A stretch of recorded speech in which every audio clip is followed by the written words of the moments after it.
You want to stop your hunger, the virtual gym is the best instrument to get you to stop your hunger because it balances your hormones, especially leptin and ghrelin, that are the appetite hormones, and detoxifies you. The more toxic you are, the more hungry you are.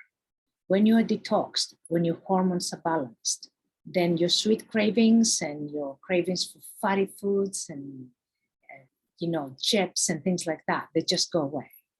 And then you can just have good food. Your hunger is normal, but it's not excessive. You don't have to stop whatever you're doing during the day to just go and eat.